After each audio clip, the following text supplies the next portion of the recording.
Les choses de la vie, 1 mois pour trouver un boulot. Alors, certains le savent, j'ai démissionné de mon poste en agence d'architecture au mois de février. Et mon dernier jour, c'était le 4 mars. Après, je me suis dirigée en Moselle, où je me suis installée. Et il a fallu que je trouve du boulot. Alors, j'avais commencé à postuler en janvier. Mais c'était, on va dire, sur un coup de tête parce que c'était plus pour aller voir ce qui se faisait ailleurs. J'étais sur un chantier et le responsable de zone d'une entreprise m'a proposé de postuler puisque il cherchait un dessinateur projeteur. Bon, c'était pas tout à fait le poste que je recherchais, mais je me suis dit, allez, je tente l'expérience. Et il m'avait proposé un premier entretien et il proposait même un deuxième entretien avec le responsable France. Mais entre-temps, la décision de déménager a fait que j'ai refusé le deuxième entretien. Et après, j'ai postulé pour une première entreprise mosellane. Qui fait de la rénovation thermique. Donc ils m'ont proposé un premier entretien en Zoom et ensuite ils m'en ont proposé le lendemain un deuxième parce que je correspondais à peu près à ce qu'ils voulaient et donc j'ai eu un deuxième entretien technique qui s'est bien passé et ils m'ont proposé un troisième entretien sur place à Strasbourg au siège et donc j'y suis allée. Quelques jours après, ils m'ont téléphoné pour me dire qu'en fait, je correspondais pas à leur profil parce que j'étais pas du territoire et que donc je pouvais pas les aider au niveau du réseau. Super. Donc en fait, j'ai passé 3 entretiens pour rien. Mais bon, faut pas baisser les bras. Hein. Sur le moment, ça m'a fait un petit coup parce que je venais de donner ma démission dans l'agence où je travaillais. Et j'étais quasiment, on va dire, j'étais pas sûre, mais je m'étais dit, je vais mettre... Je sais pas, d'un côté, ça me plaisait bien, et puis d'un autre côté, je me disais, bah tant pis, ça marche pas. Et puis, ça n'a pas marché, donc je me suis mise à chercher d'autres offres d'emploi. Et donc, j'en ai trouvé une, c'était donc sur Metz. Et au cours de cet entretien, en fait, c'est un établissement public. Hein. Ils ont proposé une autre offre d'emploi pour un autre établissement public mais dans le même bâtiment. Donc j'aurais dit ok, je suis intéressée. Donc j'ai eu une première réponse en fait au bout d'1 mois sur le premier entretien donc, que j'avais passé avec cet établissement public et ils m'ont refusé. Enfin ils ont refusé ma candidature même si ça s'était bien passé. Que je correspondais pas trop à leur profil et donc j'ai passé un entretien avec ce deuxième établissement public qui travaille en collaboration avec le premier. Donc j'ai passé un entretien et là ils m'ont dit bon on vous répondra dans 1 mois, c'est-à-dire fin avril. On est toujours donc il y a toujours un délai d'1 mois, c'est quand même très long et je me suis dit oh là là, faut quand même que je postule pour d'autres choses. Donc j'ai postulé pour trois autres offres d'emploi qui étaient vraiment pas dans mon secteur, mais je me suis dit pourquoi pas. Surgelé, cuisine, des trucs comme ça. Je me suis dit de toute façon il faut que je travaille. Donc, et j'avais pas envie de postuler dans une agence d'architecture. Je voulais en profiter pour me reconvertir en fait. Ou de rester à peu près dans mes compétences. Et là, donc on était, je vous le dis, on était le 28 26 février pour être exact. Ouais, c'est ça. Le 26 février. Là, je vois une offre d'emploi qui est hyper intéressante. J'ai toujours rêvé de bosser un jour là, dans cet établissement-là. Et en fait, je me suis dit, vas-y, postule. Qui ne tente rien n'a rien. Les candidatures sont clôturées le 28. Donc, je me suis dit, vas-y, balance. J'ai envoyé mon CV, mon dossier de compétences. J'ai même pas envoyé de lettre de motivation parce que je me suis dit j'ai pas le temps de l'écrire là, il faut vraiment absolument que je postule, on sait jamais. Donc j'ai postulé sans lettre de motivation. Je me suis dit on tente le coup. Donc les candidatures ont été clôturées le 28 et donc le 1er mars, je reçois un coup de téléphone. pardon. Je vais y arriver, le 29 mars, pardon. Je reçois un coup de téléphone. La dame me dit bon bah votre profil il est intéressant, est-ce que vous pourriez venir passer un entretien dans 2 jours à Metz, genre le 31 mars. J'ai dit oui, j'ai répondu oui tout de suite, parce que je me suis dit c'est pas possible, enfin je postule 4 jours avant, enfin 3 jours avant, elle me téléphone le mardi pour un entretien le jeudi. Donc le 31 mars, je me pointe là-bas, un peu en avance, un petit peu, enfin, pas vraiment stressée, mais on va dire, je veux tout donner, quoi. Enfin, vraiment, c'est le poste que je veux, c'est le poste de mes rêves, je fonce, quoi. Donc, arrive l'heure de l'entretien, ils sont 3. Donc là, en plus, j'étais dans la salle de réunion, elle était immense, ça résonnait un petit peu, j'ai pas eu le temps de préparer un PowerPoint, je voulais imprimer des documents, je voulais faire plein de choses, mais j'avais pas les moyens, j'avais pas d'imprimante, j'avais rien. Et c'était trop tard pour préparer des choses, donc je me suis dit, j'ai préparé la veille des choses sur mon téléphone au cas où pour leur montrer, mais comme j'étais à 4 mètres de distance, enfin j'exagère, mais ouais, 3 mètres de distance avec eux, je pouvais pas leur montrer sur mon téléphone, je me suis dit tant pis, ça va être que de la séduction verbale, ça va être que... me vendre avec mes compétences et avec mon expérience professionnelle. Donc l'entretien a duré 1 heure. Normalement, il devait durer 40-45 minutes, mais du coup, ils avaient tellement de questions à me poser que du coup, ça dure 1 heure. Bon, on va dire que c'est quelque chose de positif normalement. Sinon, ça veut dire qu'ils auraient écourté ça. Et du coup, là, on était le 31. On était le 31 mars, et puis à la fin de l'entretien, ils m'ont dit est-ce que vous auriez des personnes qui pourraient vous recommander, vos anciens top patrons. Donc je leur ai donné quelques noms. Et là, je vois à 13h30, la dame me rappelle, me dit non, mais en fait, vous avez envoyé un mail avec les recommandations de vos clients, mais pas de vos anciens patrons. Donc j'aurais dit écoutez, très bien, je vais vous donner le numéro de mes 2 anciens patrons. On ne s'est pas quitté en mauvais termes, tout se passait bien, donc je vous les donne les numéros, donc j'ai donné les numéros. Et à 20h30, j'ai mon ancien patron qui m'appelle qui m'envoie un message pour me dire qu'on les a appelés pour qu'il puisse donner son avis sur mes compétences et ce que je faisais. Donc il m'a dit qu'il avait tout donné et que il espérait que je l'aime, mais moi de mon côté j'étais un peu inquiète parce que je me dis ok, t'as tout donné, mais dans quel sens, tu vois, je lui fais conscience, et d'un autre côté, j'avais un peu peur, parce que je me suis dit, qu'est-ce qu'il a pu dire ? Et en fait, le lendemain de mon entretien, on était le 1er avril, et non, c'était pas un poisson d'avril, elle m'a téléphoné, donc la dame m'a téléphoné à 15h30. Je décroche et elle me dit oui bonjour, suite à l'entretien d'hier on a passé 3 autres entretiens, donc on était 4 au total, j'ai téléphoné aussi à votre ancien patron qui a fait que des éloges sur vous, donc vous êtes prise. Je what? Pardon? Enfin c'est une bonne nouvelle, enfin d'accord, ok, je suis prise. Ok, donc ça veut dire que franchement j'y croyais pas. Ça faisait un peu plus d'1 mois que je cherchais. J'ai passé au total 1, 2, 3, 4, 5 entretiens. Donc c'était le 5e entretien. On va dire 5e entretien avec une boîte, parce que comme j'avais passé 3 entretiens avec une autre boîte, 2 entretiens avec une autre, donc la 5e boîte chez qui je postulais. Et on va dire les 3 autres qui étaient en stand-by parce que j'avais envoyé mes demandes mais que j'avais rien reçu. Donc au total 9, ça fait 8 ou 9. Voilà, ça fait un certain nombre, quasiment, on va dire quasiment une dizaine d'entreprises chez qui j'ai postulé. Et celle-ci, en 1 semaine, même pas, c'était bouclé. Enfin en 5 jours quoi. J'y croyais pas. Franchement, quand les planètes s'alignent et que... j'ai vraiment trouvé mon ikigai. En fait, j'ai trouvé le poste de mes rêves,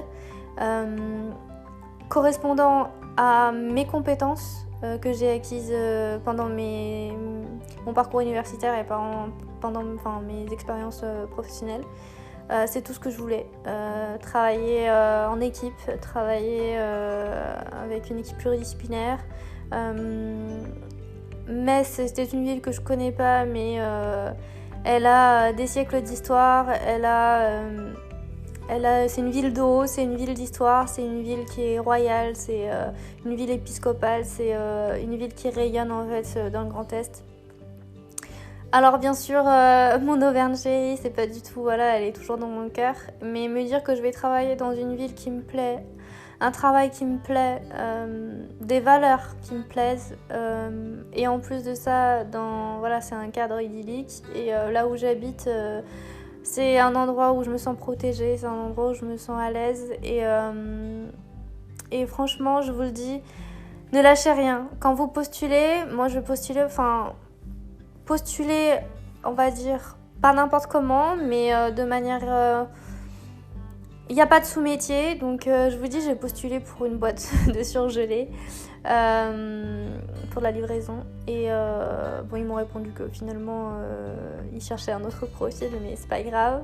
Au moins, j'ai tenté.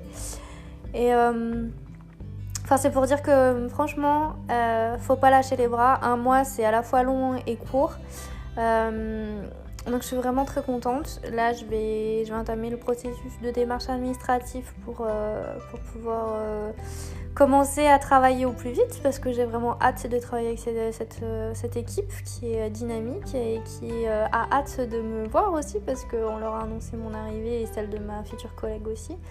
Je suis vraiment très contente et donc je débute normalement au mois de juin, si tout se passe bien. Et en attendant, je profite. J'ai encore un mois et demi d'attente, on va dire. Je vais retourner voir ma famille, mes amis et passer quelques vacances, on va dire aussi. Et puis après, je commencerai de bon pied, de bon oeil et vraiment, je suis vraiment très contente. Voilà. Alors si je peux vous donner quelques conseils, donc pour justement décrocher un job qui vous plaît, pour mettre toutes vos chances de côté. Déjà, avant toute chose, vous essayez de cibler votre domaine professionnel de compétences. Vous choisissez les offres d'emploi, faut les écumer. Hein. Moi, j'ai passé énormément de temps et d'heures sur les sites d'offres d'emploi pour essayer de trouver quelque chose qui me plaise. Donc moi j'étais plutôt sur Est-Job, sur Indeed et sur LinkedIn. Faut pas hésiter à regarder aussi directement sur les sites des boîtes aussi que vous souhaitez, que vous visez depuis longtemps, même en candidature spontanée, ça marche très bien. Et après, ce qu'il faut, c'est avoir un CV béton. C'est-à-dire que votre CV, en fait, l'idéal, c'est pas de faire un CV unique que vous diffusez partout. En fait, c'est faire un CV adapté à chaque fiche de poste. C'est-à-dire que il faut que le CV que vous mettez en avant que vos compétences, mais liées à ce que vous voulez en fait. Vous n'allez pas le mettre en page et vous n'allez pas mettre les mêmes informations sur un CV pour telle ou telle entreprise en fait. Et les couleurs et moi je vous conseille de ne pas mettre de photos si ça c'est important. Parce que la photo généralement elle est ratée et c'est pas les bonnes couleurs, c'est pas la bonne pose. Elle vous désavantage le plus souvent. Ce qui est important, c'est de se concentrer non sur votre physique et votre apparence, mais plutôt sur votre expérience professionnelle en fait, et vos qualités et puis vos hobbies aussi, c'est important de voir ce que vous faites à côté. Si vous êtes impliqué, si vous êtes bénévole dans une association, si vous faites des activités sportives en collectif. Ce qui est important aussi, c'est pas tant non plus multiplier le nombre d'expériences que vous avez. En fait, il faut savoir que dans un CV, vous n'êtes pas obligé de tout mettre en fait. Vous pouvez mettre que l'essentiel et ce qui vous paraît le plus utile. Ensuite, moi ce que j'aime bien faire, c'est justement quand j'ai pas le temps d'écrire une lettre de motivation. Alors vous prenez, bien sûr, vous faites pas comme moi, mais ça marche aussi. Quand vous n'avez pas le temps d'écrire une lettre de motivation, parce que la lettre de motivation c'est essentiel faut qu'elle soit adaptée. Vous ne faites pas une lettre de motivation bateau, vous en faites une adaptée à la fiche de poste correspondante. Il faut reformuler l'intitulé du poste. C'est pas votre CV, vous n'avez pas besoin de déballer votre CV parce qu'en fait le CV il est à côté de votre lettre de motivation. Donc dans la lettre de motivation, il faut mettre tout sauf ce qu'il y a dans le CV en fait. C'est-à-dire tout ce qui fait que pourquoi l'entreprise chez laquelle vous postulez, vous avez envie de postuler, quelles sont les valeurs que vous prenez, quelles sont vos convictions, et du coup expliquer aussi qu'est-ce qui vous a amené à postuler pour ce poste, pourquoi c'est ce poste-là et pas un autre, quelles sont vos valeurs, donc quel est votre savoir-vivre, votre savoir-être, voilà, tout ce qui est important et qui fait qu'on va cerner votre personnalité en dehors des compétences, on va dire. Et ensuite, bien sûr, quand même un paragraphe pas très long, hein, ça peut être juste 1 ou 2 lignes sur justement les compétences que vous pourriez mobiliser pour ce poste. Ça, c'est important. Après, donc moi, ce que je fais, c'est que généralement, je fais un dossier de compétences. C'est comme un CV mais un peu plus détaillé, c'est-à-dire que c'est un dossier d'une dizaine de pages, même vingtaine de pages je crois, où justement dedans je récapitule tout, page par page je mets donc l'intitulé de mes diplômes en premier, donc ça c'est le plus important, et après je vais retracer toute l'entièreté des expériences professionnelles, de mes qualités, de mes compétences, des logiciels que je maîtrise, des langues, des voyages que j'ai fait, des publications écrites que j'ai pu faire ou auxquelles j'ai participé, et pour chaque entreprise dans laquelle j'ai travaillé, j'ai marqué les travaux auxquels j'ai participé, contribué. Donc ça c'est important. Et ensuite, selon les postes, selon votre métier, hein, vous avez aussi le book. Donc le book, généralement, donc en architecture, en design, voilà, tout ce qui est lié à l'image, vous avez un book où vous mettez les projets. Donc au tout début, c'était les projets scolaires qu'on mettait parce qu'on n'en avait pas d'autres. Mais après, si vous avez l'opportunité de demander à votre agence, si vous n'êtes pas en mauvais termes, mais sinon vous n'avez pas le droit, c'est de leur demander si vous pouvez utiliser les images des projets que vous avez fait au sein de l'agence. Voilà. Sinon, vous êtes obligé d'estampiller que c'est la propriété de l'entreprise dans laquelle vous êtes et pas la vôtre, évidemment. Donc ça c'est important d'avoir aussi des projets récents, mais ça peut être aussi justement ça peut être des projets qui n'ont pas abouti, hein, ça peut être des concours, ça peut être des faisabilités justement de choses que vous aimeriez développer davantage. C'est pas grave si vous maîtrisez pas certaines choses, si vous avez fait énormément de chantiers mais que vous n'avez pas l'occasion de faire d'autres choses, mais vous pouvez aussi mettre d'autres éléments. Moi par exemple j'adore le logement, mais j'ai très peu eu l'occasion, on va dire, de faire du logement collectif. Je fais du logement individuel mais peu de logement collectif. J'ai eu l'occasion d'en faire un petit peu mais pas beaucoup, et j'aurais aimé en faire plus. Bon, maintenant c'est un peu tard parce que du coup j'ai changé de voie, mais voilà, c'est un exemple. Et après, ce qui est important aussi, c'est quand vous allez à votre entretien, de toujours y aller donc en avance mais pas trop. Donc un quart d'heure c'est bien. Un quart d'heure vous pointez à moins le quart au standard, au secrétariat, et puis ils vous font attendre, ils vous font patienter. Généralement ils vont vous patienter plus que le temps nécessaire, c'est-à-dire que vous avez le temps d'avance que vous avez plus le temps de retard. Donc généralement ils vous font patienter 10-15 minutes de plus par rapport à l'heure de l'entretien. Donc au total, vous allez patienter une demi-heure, 45 minutes, quoi. Enfin, faut pas être étonné. C'est aussi une manière de savoir si vous êtes capable d'attendre, si vous êtes patient. En fait, ça c'est pour évaluer aussi votre capacité à gérer le stress. Une fois que vous êtes à l'entretien, n'importe quel entretien que vous passez, donc soit vous êtes en tête-à-tête, donc ça peut être en tête-à-tête avec le responsable, le directeur, ou avec plusieurs personnes. Donc moi j'ai eu l'occasion d'être avec soit deux RH, soit le directeur d'agence, soit deux chargés d'opération, directeurs d'opération qui eux sont missionnés, soit en fait un comité aussi. Donc ça a été on va dire le plus de personnes que j'ai eues. Je crois qu'ils étaient 4 ou 5. C'était énorme, hein. Franchement 4 ou 5 à vous regarder, Et donc il y a toujours le gentil, le méchant, la personne neutre, la personne très enjouée, la personne qui en a rien à foutre de vous aussi. Voilà, donc faut arriver à parler à chacun d'eux, à les regarder dans les yeux, à répondre clairement aux questions. Puis il y en a qui rebondissent, donc il y a 15 000 questions qui arrivent. Voilà. Et puis le dernier en date que j'ai eu, où ils étaient 3. Chacun pose les questions à la suite. Si vous répondez à côté de la plaque, c'est pas grave. Il vous donne la chance enfin on va dire la chance. Il vous écoute, vous pouvez reformuler à ça. En fait, faut toujours prendre le temps de comprendre la question et ensuite de reformuler. Et pour vous dire, hein, il m'a posé une question, j'ai répondu à côté de la plaque parce que, enfin, pas vraiment à la plaque, c'est que j'ai continué à parler sur autre chose. Et il m'a recentré en disant oui, c'est très intéressant ce que vous dites, mais est-ce que vous pourriez revenir sur la question principale?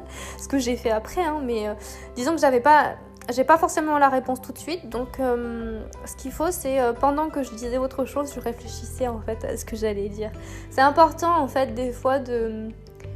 Pas forcément parce que le blanc, c'est bien de s'arrêter et de rien dire hein, pour essayer de réfléchir. Mais bon, faut pas que ça devienne un blanc malaisant. Donc ce que vous pouvez faire, c'est commencer à parler de quelque chose, de développer. Et ensuite, vous avez le temps dans votre tête d'approfondir la question et de répondre comme il faut. C'est ce qui passe généralement. En fait, on vous demande pas... c'est pas un interrogatoire en mode t'as faux, t'as juste. En fait là, on demande juste à vous connaître un peu mieux et puis à savoir si vos compétences collent avec le profil qu'ils recherchent. Et puis après, c'est aussi apporter du plus. C'est-à-dire que c'est important de donner des exemples concrets, d'expériences passées. Et puis aussi de projeter, c'est-à-dire tout ce qui vous intéresse aussi, c'est si vous allez rester dans la boîte, si vous avez des perspectives d'évolution, si vous avez envie de faire évoluer les choses. Donc voilà, c'est très important d'arriver à se projeter et de pas hésiter à dire mais moi j'aimerais faire ci, faire ça. Voilà, c'est très important. Et après, il faut être patient, c'est-à-dire que vous pouvez avoir une réponse au bout de 15 jours, 3 semaines, 1 mois, quoi. Ou alors jamais. Voilà, donc c'est pas grave, il faut continuer à chercher, il faut continuer à persévérer, faut pas baisser les bras et donc vous allez y arriver. Et ce qui est important, c'est de soigner aussi, donc que ce soit le CV, la lettre de motivation. La lettre de motivation manuscrite, c'est toujours le mieux.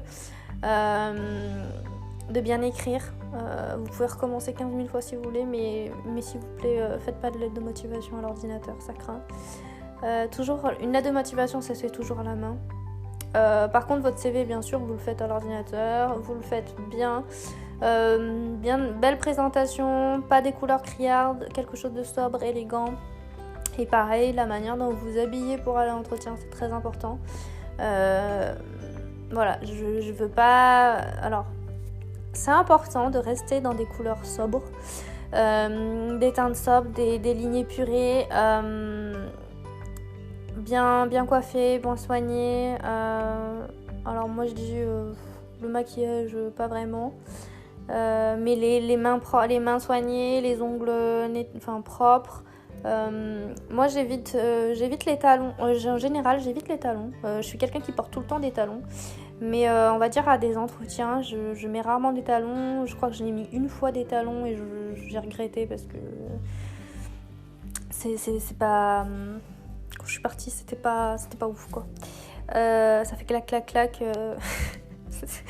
On ne remarque que vous quoi. Donc on va dire des chaussures plutôt plates, quelque chose d'élégant, et puis en vêtements voilà, un petit pantalon ou un petit jean foncé, pas forcément la chemise, hein, ça peut être juste un petit pull manche 3/4, manche longue, on va dire léger, avec une petite veste, quelque chose voilà de simple et d'élégant, c'est largement suffisant. Vous n'êtes pas obligé, si vous êtes une fille, vous n'êtes pas obligé de faire péter le décolleté, hein, c'est vraiment pas nécessaire. Et moi je dis généralement j'évite de mettre une robe aussi. Je reste assez sobre parce que je veux qu'on m'écoute et qu'on regarde mes compétences et pas mon physique en fait. Mais voilà, c'est quelque chose qui est important de cibler l'essentiel. Et puis bien sûr, ce qui est important aussi, c'est de se préparer à l'avance aussi sur les éventuelles questions. Il faut toujours regarder, donc si l'entreprise a un site internet, de regarder le site internet en long, en large et en travers, toutes les rubriques. Et puis aussi de regarder s'il y a généralement, si c'est une plus grosse boîte, si vous avez le chiffre d'affaires et vous avez ce qu'on appelle... j'ai oublié le terme. Rapport d'activité, voilà. C'est important de regarder les différents rapports d'activité pour voir les évolutions, pour voir quelle trajectoire en fait l'entreprise a pris. Voilà. Donc pour savoir aussi comment est née la boîte, pour savoir justement s'il y a eu des rachats. Voilà, ça c'est des choses qui sont importantes. Et donc voilà, tout ce que je peux vous dire, c'est suivez votre instinct, faites-vous confiance, trouvez votre ikigai et vivez pleinement. Soyez confiants, mais pas trop, et ça va le faire.